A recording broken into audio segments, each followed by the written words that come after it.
Mereka tuh udah ngalamin adaptasi genetik, makanya tanpa alat bantu pun mereka bisa nyelam sampai 13 menit. عندي استعداد أن أوافق داروين والتطوريين في 99% فيما ذهبوا إليه. ما رأيكم؟ Jadi jelas kan, Homo sapiens sapiens itu nama latin manusia modern. Nah, Nabi Adam, beliau adalah... Jadi kemarin gue tuh di IG story lagi bahas apa ya? Bahas Homo sapiens kalau nggak salah. Lagi bahas Homo sapiens yang di salah satu museum malah ditranslate jadi gay man. Nah, lagi bahas itu, tiba-tiba ada yang DM gue gini nih. Intinya di DM itu dia bilang, Homo sapiens tuh cuma ada di kalangan ateis sama saintis. Homo sapiens tuh dari monyet berubah jadi manusia. Ini udah salah pakai calcil-calcil lagi. Tapi dari situ gue jadi iya juga ya. Kebanyakan orang kita tuh kan nyangkanya teori evolusi itu kan ngajarin kalau manusia tuh berasal dari monyet kan. Wah, makasih celah kontennya ya, Cil. Dan gue makin yakin buat kontenin ini soalnya setelah gue lurusin dikit tentang teorinya Darwin di IG Story, ternyata banyak DM-DM dari guru sama dosen-dosen biologi yang curhat hal serupa. Curhat kalau anak didiknya tuh pada ngotot bilang teori evolusi itu ngajarin manusia asalnya dari monyet. Terus dianggapnya juga teori evolusi itu bertentangan sama dalil-dalil agama. Tapi emang iya teori evolusi itu beneran bertentangan sama agama? Atau sebenarnya orang kita aja nih yang kesusahan memahami konsep teori evolusi? Ya udah kalau gitu, ayo langsung aja kita bahas gimana sebenarnya penjelasan teori evolusi di Learning by Googling. Ini kalau kita ngomongin anggapan teori evolusi itu ngajarin kalau manusia berasal dari monyet, ini sebenarnya emang ada salah guru-guru zaman dulu juga sih ya. Soalnya gue juga ingat waktu gue SD, guru gue tuh ngajarinnya kayak gitu. Ini teori evolusi mengajarkan manusia tuh asalnya dari monyet. Nah, kalian mau disamain sama monyet? Ya, siapa yang mau coba? Tapi ya akhirnya itu yang nempel di kepala orang kita. Apalagi pasti selalu ditambah sama gambar ini kan kalau lagi ada pembahasan soal evolusi. Dan gara-gara gambar ini juga, orang-orang tuh jadi mikir kalau teori evolusinya Charles Darwin nganggep kalau manusia tuh berasal dari monyet. Padahal gambar yang dikenal sebagai March of Progress ini tuh bukan karyanya Darwin loh. Dan Darwin sendiri dia tuh nggak pernah bilang kalau manusia berasal dari monyet. Nah loh. Terus gambar itu asalnya dari mana? Ilustrasi ini tuh pertama kali muncul di buku Life Nature Library seri Early Man, karya F. Clark Howell yang dirilis di tahun 1965. Itu pun sebenarnya ada ilustrasi yang lebih lengkapnya, kayak gini. Dan ini nggak ada sangkut pautnya sama Darwin. Soalnya justru Darwin dan ilmuwan-ilmuwan yang neliti soal evolusi, mereka tuh nggak pernah sama sekali nyebut kalau manusia berasal dari monyet. Tambahan dikit, bahkan kalau menurut BBVA Open Mind disebut, gambar The March of Progress ini yang digambar sama seniman Rudolf Zallinger ini tuh bahkan nggak pernah diniatin buat menggambarkan proses evolusi dari monyet jadi manusia. Jadi gambar ini tuh dibikin cuma buat ngebandingin anatominya aja antara monyet, manusia purba sama manusia modern. Udah itu doang. Cuma entah gimana gambar ini akhirnya jadi menimbulkan kesalahpahaman nih. Gambarnya jadi diproduksi dalam jumlah banyak dan disebut kalau itu adalah teori evolusi. Padahal nggak pernah sama sekali disebut kayak gitu. Kalau menurut Dr. Ali Akbar, arkeolog dari UI, dia bilang di dua bukunya Darwin, On the Origin of Species sama The Descent on Man, itu tuh sama sekali nggak ada Darwin bilang kalau manusia berasal dari kera. Nggak ada tuh. Narasi manusia berasal dari kera tuh justru dibikin sama orang-orang yang nggak suka sama Darwin. Gara-gara lewat majalah The Hornet, mereka nyindir Darwin dengan gambar ini. Gambar Darwin tapi badannya dibikin jadi kera tuh. Kenapa disindir? Soalnya di buku keduanya, Darwin bilang kalau kemungkinan nenek moyang manusia tuh berasal dari Afrika. Sama kayak nenek moyangnya simpanse dan gorila.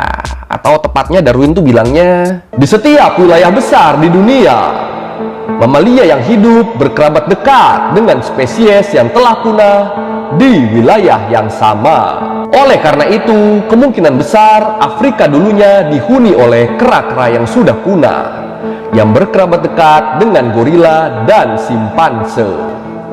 Dan karena kedua spesies ini kini merupakan sekutu terdekat manusia, besar kemungkinan nenek moyang kita hidup di benua Afrika dibandingkan di tempat lain. Nah, kata-kata ini sama para pembenci Darwin dianggapnya berarti Darwin bilang kalau manusia tuh berasal dari kera. Padahal nggak ada Darwin ngomong gitu, tapi disimpulinnya malah kayak gitu. Dan kenapa mereka nyimpulinnya jadi kayak gitu? Soalnya orang Eropa kan waktu itu kan banyak yang white supremacy banget kan. Pokoknya kulit putih itu adalah ras unggul. Pokoknya kulit putih itu adalah ras terbaik, nggak ada yang ngalahin mereka. Nah, tahu-tahu mereka ngedenger nenek moyang mereka berasal dari Afrika. Ya jelas nggak terima lah mereka. Ya, buat orang-orang kulit putih waktu itu yang white supremacy, mereka tuh kan nganggapnya orang kulit hitam tuh lebih dekat ke monyet daripada ke manusia. Makanya ya nggak terima tuh mereka tuh waktu dibilang kalau moyang mereka berasal dari Afrika. Moyang mereka berasal dari tanahnya orang-orang kulit hitam. Nggak terima tuh orang-orang kulit putih yang white supremacy tuh. Mereka ngerasanya kita tuh kan ras unggul kan. Masa nenek moyang kita malah dari Afrika? Malah dari tanahnya orang-orang kulit hitam. Ini gila ini, nggak mungkin ini. Mereka ngerasanya gitu. Mereka nggak terima, makanya akhirnya disimpulin seenaknya tuh sama mereka tuh. Mereka nganggepnya, Darwin bilang nenek moyang manusia dari Afrika. Afrika kan orang-orangnya kulit hitam. Berarti Darwin bilang nenek moyang kita monyet dong. Wah, kacau nih Darwin nih. Padahal enggak, Darwin sama sekali nggak pernah ngomong kayak gitu. Dan karena inilah akhirnya Darwin tuh jadi salah satu ilmuwan yang paling banyak disalahpahami di dunia. Jadi ada berasa kasihan ya. On the Origin of Species by Charles Darwin. Secondly, principles taught in this book are as relevant today as they always have been. And finally, there have always been many misconceptions associated with this subject. Was it Charles Darwin? It was Charles Darwin, and what was his great idea? That man evolved from monkeys or something. Nah, tapi entah kenapa kalau udah masalah gini, suka banyak orang kita yang nganggep kalau kita percaya sama sains, berarti kita nggak percaya sama agama. Nah, buat yang suka mikir gitu, ini maaf nih, kita beda nih. Soalnya kalau saya tuh justru percaya agama sama sains tuh beriringan, bukan berseberangan. Ya, Baghdad kalau mereka anti sains, nggak mungkin dong mereka punya Baitul Hikmah. Nggak mungkin dong mereka punya perpustakaan besar yang sekaligus jadi pusat penerjemahan manuskrip sains dari berbagai penjuru dunia. Tapi ya gimana, kondisinya sekarang udah berubah kan. Sekarang tuh malah banyak yang nganggep kalau kita percaya sains, itu malah dianggapnya kita tuh nggak beriman. Kayak contohnya di DM ini. Dia nggak mau dibilang Homo sapiens. Soalnya Homo sapiens tuh dari monyet. Sedangkan dia keturunannya Nabi Adam. Ini gue nggak tahu dia belajar dari mana. Tapi padahal kalau dia mau, ada banyak loh. Saintis-saintis Islami yang penjelasannya, risetnya, atau jurnalnya itu bertebaran di mana-mana. Tinggal lu googling aja udah. Kayak masalah Nabi Adam sama Homo sapiens ini tuh udah dibahas sama Ali Akbar tadi, arkeolog dari UI tadi. Yang risetnya dia pakai pendekatan Quranik arkeologi, arkeologi Al-Quran. Jadi ayat Quran sama temuan sains tentang manusia disandingkan dan dibandingkan, dan hasilnya menurut beliau, Nabi Adam secara arkeologi dan budaya bukan termasuk manusia purba. Dia justru bisa disebut sebagai Homo sapiens sapiens pertama. Lebih detail tuh bahkan tuh, Homo sapiens sapiens itu kalau di pohon filogenetis tuh itu di bawahnya Homo sapiens tuh, lebih detail tuh. Kenapa disimpulin gitu? Soalnya simpelnya, kekurangan-kekurangan yang ada di manusia purba, baik itu dari segi anatomi ataupun fisik maupun dari segi kebudayaan, itu semuanya ada, itu semuanya disempurnakan di Nabi Adam. Kayak contohnya, kalau dari sisi anatomi dan fisik, kalau kita lihat Homo erectus, mereka tuh kan nggak bisa ngomong kan? Nah, terus Neanderthal, mereka tuh bisa ngomong, tapi nggak bisa ngeluarin beberapa vokal. Nah, kekurangan-kekurangan itu nggak ada di Nabi Adam. Nabi Adam bisa semuanya. Sama kayak manusia sekarang, sama kayak Homo sapiens. Terus dari sisi budaya juga, di periode Paleolitikum antara tahun 50.000 sampai 10.000 sebelum Masehi, itu kan manusia purbanya tuh cuma bisa berburu sama meramu kan. Terus Nabi Adam turun, yang kalau menurut tulisan di Kasyaf Al-Anbiya tuh beliau turun di sekitar tahun 5872 sebelum Masehi. Atau itu berarti di tengah-tengah periode Neolitikum. Nah, Nabi Adam turun di periode itu, di periode Neolitikum, dan temuan-temuan yang ada sekarang itu nunjukin kalau di periode Neolitikum tuh ada pertanian, peternakan, dan pengembangan batu-batuan. Dan yang melakukan itu adalah spesies yang namanya Homo sapiens. Jadi jelas kan, Homo sapiens sapiens itu nama Latin manusia modern. Nah, Nabi Adam, beliau adalah manusia pertama. Dan jelas bukan manusia purba, karena secara anatomi, fisiologi, dan morfologi itu udah berfungsi sempurna. Dan ya berarti Nabi Adam tuh Homo sapiens pertama, atau tepatnya Homo sapiens sapiens pertama kalau menurut Ali Akbar. Jadi ya udah, nggak usah lu sambungin ke monyet segala macem, terlalu kreatif Anda. While a cast of over 20 hominin species have walked this earth, only one remains. Homo sapiens. Nah, buat teori evolusi juga sama kayak Nabi Adam ini. Kalau misalnya lu muslim, ya lu carilah ilmuwan muslim yang ngejelasin tentang ini. Jangan modal asumsi sendiri terus langsung lu jadiin fakta. Cara kerja ilmu pengetahuan tidak seperti itu. Kayak kalau buat teori evolusi, salah satunya lu tuh bisa ngelihat penjelasan dari Adnan Ibrahim, ilmuwan sekaligus penceramah keturunan Palestina. Nah, Adnan Ibrahim ini sama negara-negara barat, beliau tuh dianggap radikal karena beliau nolak keberadaan Israel. Tapi terus sama beberapa kelompok Islam yang konservatif, beliau tuh dianggapnya terlalu barat. Jadi bingung nih, mau yang mana nih? Tapi ya di luar itu, pendapat doi soal evolusi tuh banyak dijadiin patokan sama orang-orang muslim yang mempelajari sains. Emang pendapatnya gimana? Kalau menurut Adnan Ibrahim, dia tuh yakin kalau teori evolusi itu 99% benar. 1%-nya, satu-satunya hal yang menurut dia kurang tepat, yang dia nggak setuju dari teori evolusi adalah mutasi genetis yang muncul secara acak. Itu doang yang dia nggak setuju. Soalnya menurut dia, munculnya variasi, terjadinya mutasi genetis, itu tuh nggak terjadi secara acak, tapi karena kehendak Tuhan, karena kehendak Allah Subhanahu wa Ta'ala. Itu doang dia nggak setuju, sisanya dia setuju. Dan sayangnya, Adnan Ibrahim juga mengakui kalau zaman sekarang tuh banyak banget agamawan yang memaksakan makna penciptaan sebagai sesuatu yang langsung berbentuk final. Kayak macan ya udah langsung jadi macan, kayak bumi ya udah langsung jadi bumi. Banyak tuh yang nganggapnya gitu tuh. Padahal kalau menurut dia, banyak dalil di Al-Quran yang ngejelasin kalau proses penciptaan tuh selalu lewat serangkaian proses, nggak tiba-tiba jadi. Nggak tiba-tiba misalnya jadi macan, nggak tiba-tiba misalnya jadi bumi, jadi planet Mars segala macam. Enggak, selalu ada prosesnya. Ya kayak pembentukan janin bayi deh misalnya deh, itu kan nggak tiba-tiba bentuknya jadi bayi kan. Di Al-Quran juga kan dijelasin kalau pembentukan manusia di dalam janin tuh ya lewat serangkaian proses. Dari mulai sperma ketemu sama sel telur kan, terus jadi zigot, terus pelan-pelan tumbuh sampai jadi bayi yang siap dilahirin, ya itu kan proses kan, nggak ujuk-ujuk orok kan.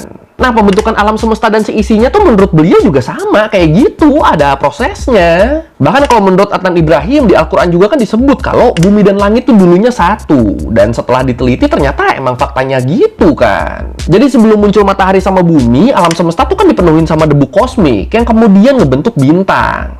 Termasuk di sini jadi matahari dan kemudian dibentuk beberapa planet. Termasuk di sini ya planet bumi. Jadi di semua penciptaan tuh selalu ada proses yang sistematis, selalu perlahan. Makanya menurut Adnan Ibrahim, evolusi juga tuh kayak gitu. Nggak ujuk-ujuk Allah nyiptain manusia dalam wujud sempurna langsung. Enggak, ada proses panjang di situ. Dan Adnan Ibrahim di sini berargumen kalau pandangan dia nih sesuai sama surat Al-An'am ayat 133. Yang mana ayat ini tuh nyebut kalau Allah bisa aja musnahin kita dan ngeganti kita sama sesuatu yang lain. Sebagaimana Allah ngejadiin kita dari keturunan kaum lain sebelum kita sekarang. Anjir, merinding gue gila. Tapi ini sejujurnya pas gue ngedengar penjelasan Adnan Ibrahim ini, gue jadi keinget sama kepunahan massal yang pernah dialamin sama bumi sih. Yang sampai beberapa kali itu. Yang kepunahan terakhirnya tuh bikin mamalia jadi penguasa bumi dan berujung munculnya manusia. Jadi ya balik lagi tuh, ada prosesnya tuh. Ya kalau mungkin lu belum tahu soal kepunahan massal ini, lu bisa tonton di video gue yang ini. Marketing. Atau gini deh nih, paling simpelnya nih, kita meyakini kalau Adam dan Hawa tuh kan merupakan manusia pertama di bumi ya. Semua umat manusia sekarang itu pasti moyangnya adalah mereka. Jadi kalau nggak ada proses evolusi, nggak mungkin tuh ada kulit hitam, kulit putih, kulit Asia Timur, kulit Asia Tenggara, Arab, rambut hitam, rambut coklat, rambut merah, rambut lurus, ikal, keriting, afro, lepek, segala macam. Itu harusnya nggak ada dong. Tapi kan faktanya sekarang itu semua ada kan. Setelah bergenerasi-generasi, mungkin ribuan generasi atau bahkan lebih. Ya intinya setelah proses panjang, manusia kan jadi sangat beragam kan sekarang kan. Nah itu tuh evolusi itu. من أبناء المسلمين وغير مسيحيين وغير مسلمين مليين وغير مليين أقول لهم أنا شخصيا الآن عندي استعداد أن أوافق داروين والتطوريين في 99% فيما ذهبوا إليه. ما رأيكم؟ نعم في حقائق كثيرة جدا وصحيحة في التطور، في أدلة مادية محسوسة عليها. Oke, sekarang kita bahas teori evolusinya. Emang teorinya tuh sebenarnya gimana sih? Ini pure teori evolusi sekarang ya, tanpa nyerempet agama sama sekali nih. Nah, yang menarik sebenarnya Charles Darwin tuh bukan orang pertama yang berusaha ngejelasin soal evolusi loh. Sebelum Darwin juga udah ada banyak peneliti yang berusaha ngejelasin kenapa di dunia ini ada banyak variasi makhluk hidup. Kenapa nggak cuma ada satu jenis makhluk hidup? Kenapa nggak cuma manusia doang misalnya? Ya, manusia pun kayak gue bahas barusan ada banyak variasinya kan? Ada yang tinggi, ada yang pendek, ada yang putih, ada yang hitam. Ya, beda-beda lah pokoknya. Nah, dari dulu tuh udah banyak tuh yang berusaha nyari jawaban itu. Salah satunya adalah Jean Baptiste Lamarck. Orang pertama yang berargumen kalau setiap spesies makhluk hidup tuh berubah sepanjang waktu, atau berarti ngalamin evolusi. Kalau menurut Britannica, gagasannya Lamarck tuh nyebut kalau setiap organisme bakal ngembangin ciri fisik yang berbeda selama mereka hidup, tergantung lingkungan tempat mereka tinggal. Atau kalau kita pakai contoh, misalnya ada dua orang nih, yang satu tinggal di pantai, yang satunya tinggal di gunung. Nah, kalau menurut gagasannya Lamarck, dua orang ini mereka tuh bakal punya kemampuan fisik yang berbeda. Karena ya selama hidup mereka tinggal di lingkungan yang berbeda juga kan. Jadi Lamarck percaya tubuh mereka tuh bakal menyesuaikan diri sama lingkungan masing-masing, dan mereka akhirnya bakal punya ciri fisik yang beda. Nah, dari situ nantinya mereka berdua masing-masing mereka tuh bakal ngewarisin ciri fisik yang unik ini ke keturunan mereka. Dan dari sinilah terjadi variasi. Nah, gagasan Lamarck ini kemudian menginspirasi Charles Darwin buat ngelakuin penelitian lebih dalam soal variasi makhluk hidup dan evolusi. Neliti sampai Darwin kemudian nemuin fakta kalau variasi makhluk hidup itu terjadi karena adanya seleksi alam.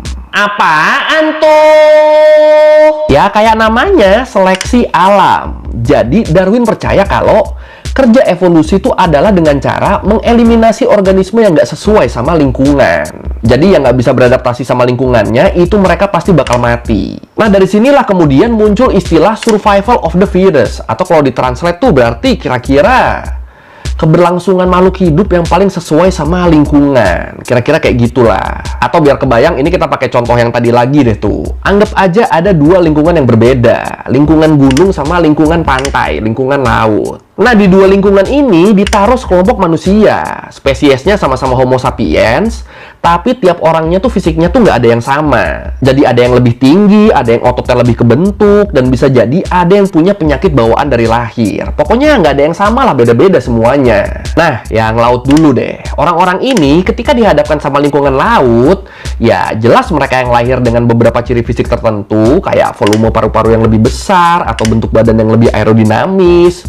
Itu mereka jelas punya keuntungan lebih dong. Kan dengan fisik mereka itu, mereka jadi bisa nyelam lebih lama, berenang lebih cepat, jadinya ya nyari makanannya juga jadi lebih mudah, jadi lebih gampang. Nah, di saat bersamaan, orang-orang yang nggak punya fitur fisik tadi, itu sangat mungkin mereka jadi nggak bisa bertahan hidup lama.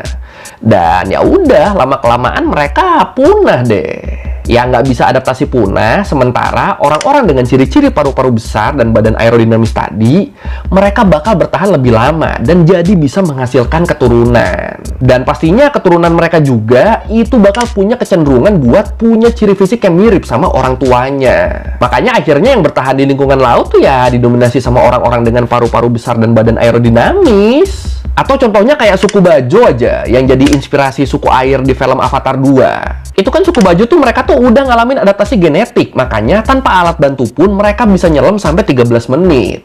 Dan bisa sampai kedalaman 70 meter. Dan ingat itu tanpa alat bantu. Nah, itu kan mereka bisa gitu soalnya selama bergenerasi-generasi mereka selalu nyelam terus kan. Akhirnya gennya jadi beradaptasi tuh.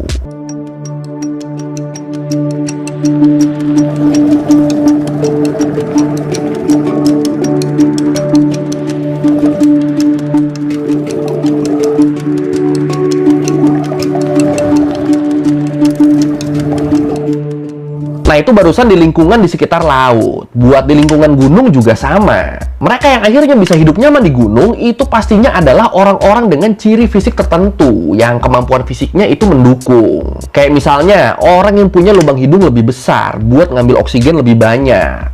Terus punya badan yang lebih tahan dingin sama kemampuan-kemampuan fisik lainnya yang menunjang buat hidup di gunung. Dan gagasan Darwin soal seleksi alam ini kemudian bisa dibuktikan dan makin disempurnakan seiring waktu.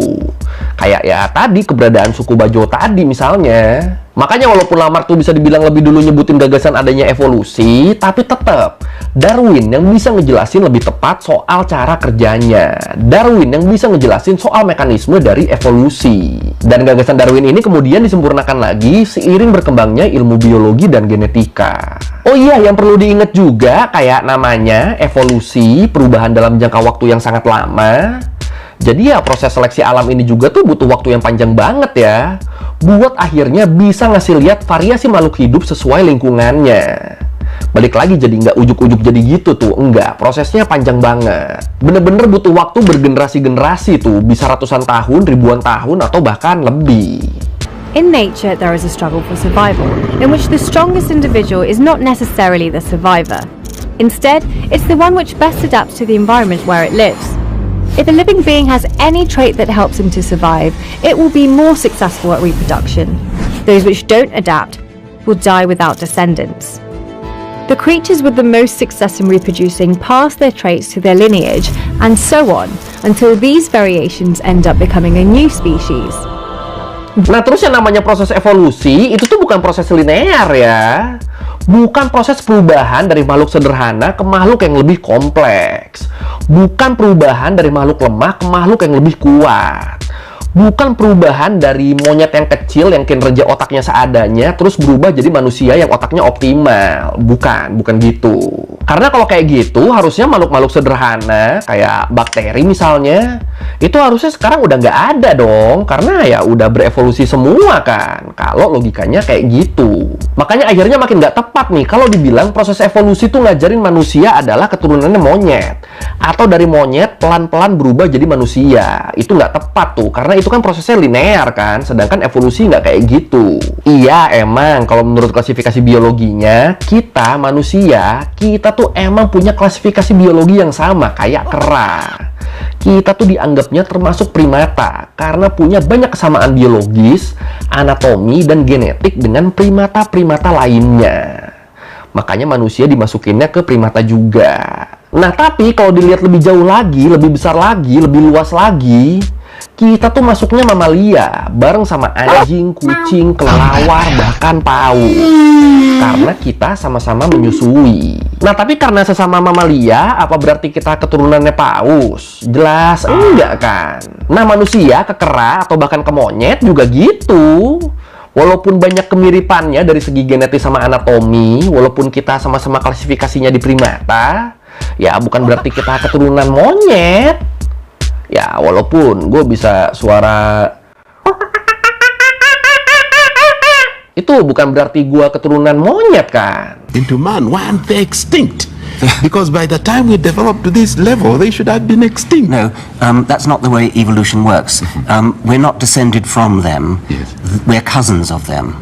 So we and they go back to a common ancestor. They're the chimpanzees, there's us. We go back to a common ancestor. Now, that common ancestor was not a chimpanzee and it was not a human. Nah, makanya kalau menurut teori evolusi, manusia sama monyet tuh itu bukan leluhur keturunan, tapi lebih ke berbagi gen yang sama. Sama kayak manusia ke spesies-spesies lainnya juga, bukan cuma monyet. Atau ya berarti ada kemungkinan semua makhluk hidup dulunya banget mereka tuh berasal dari sesuatu yang sama, berdasarkan kemiripan gennya. Dan ilmu genetika modern di bumi juga tuh udah ngebuktiin ini ya, ngebuktiin kalau semua makhluk hidup di bumi itu punya kemiripan genetis. DNA-nya tuh pasti ada aja yang sama antara satu spesies sama spesies lainnya. Mau itu banyak, mau itu dikit, pasti ada aja yang sama. Dan ini nunjukin kalau semua makhluk hidup di bumi tuh emang basicnya semuanya berkerabat.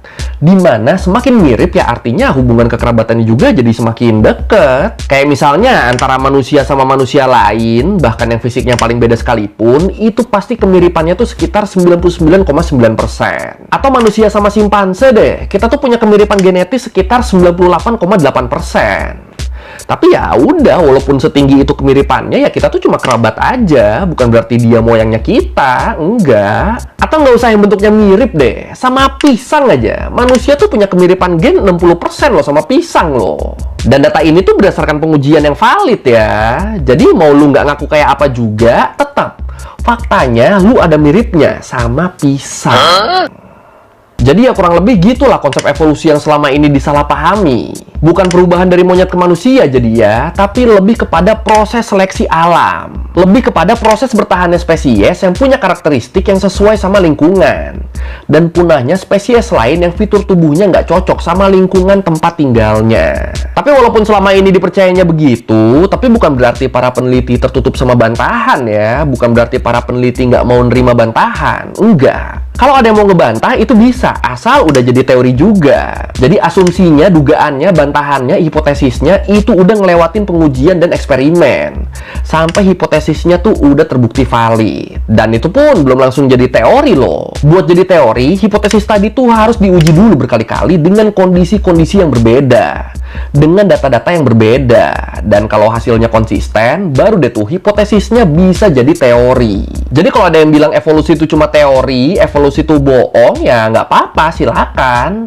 Tapi tetap omongannya tuh harus dibuktikan sama proses-proses tadi, biar omongan dia setara sama teori evolusi yang udah ngelewatin banyak proses juga. Nah, kalau udah teori sama teori dan ternyata terbukti teori evolusi itu salah, baru tuh evolusi statusnya sebagai teori itu bisa direvisi. Ya, begitulah kira-kira langkahnya. Tapi kalau menurut lu sendiri gimana? Nggak usah sampai jadi teori nih, pemikiran lu aja. Lu percaya sama teori evolusi ini atau lu ada pemikiran lain? Atau lu tetap percaya kalau teori evolusi itu ngajarin dari monyet jadi manusia? Yang mana nih? Silakan komen.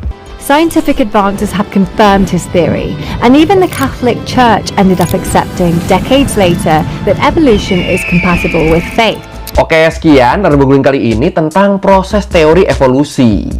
Dan inget tuh tadi tuh, Darwin nggak pernah ngajarin kalau manusia tuh tercipta dari monyet. Nggak pernah ngajarin kalau manusia keturunan monyet. Itu nggak ada tuh ya. Ya kalau lu merevisi gue udah salah, atau mau nanya, atau nambahin di video, bisa tulis di komen. Kita diskusi juga biasa. Sekali lagi, thank you nonton, jangan lupa like, comment, subscribe. Bye. Kali-kali diriku kau hujat, padahal ini semua kodrat. Ku